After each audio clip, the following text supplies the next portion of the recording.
The chord shapes that you've learned so far will let you play all of the chords in just about any song that you see in a book or a magazine. You will come across some of the chord symbols that aren't quite understandable using the notation that we've talked about so far. Sometimes in chords you'll see slash symbols and sharps and flats that you don't really need to play just to get through the song. And here's a quick little guide to get you through all those more difficult chords. If you see a chord symbol, for example G sharp 7 followed by a slash, maybe a B sharp after the chord symbol, you can ignore that note. If you see a G sharp 7 slash B sharp, forget the B sharp and just play a G sharp 7. You can also ignore any of the notes that are in parentheses. Those are additional notes that will change the sound of the chord a little bit, but you don't have to play them. If you see, for example, an F sharp 13 and in parentheses a flat 5 and a sharp 9, ignore the flat 5 and the sharp 9 and just play the F sharp 7 chord. Any 13th, 11th, or 9th chord can be played as a 7th chord.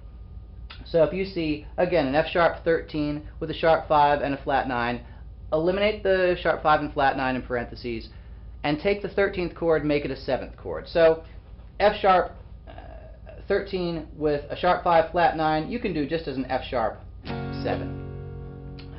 You'll also see some different notations for major and minor chords.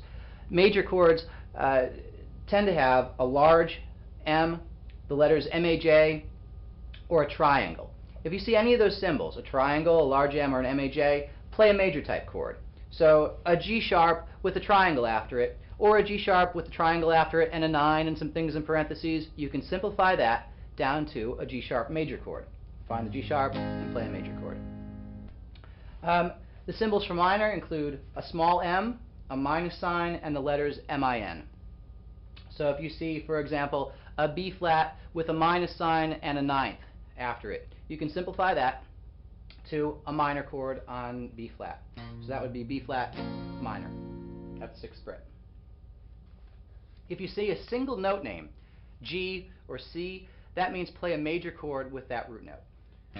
G by itself would mean put the note on the 6th string 3rd fret, that's a G, and play a major chord. For a C, you can put the pointer finger on a C note, that's the 8th fret, and play the major chord shape.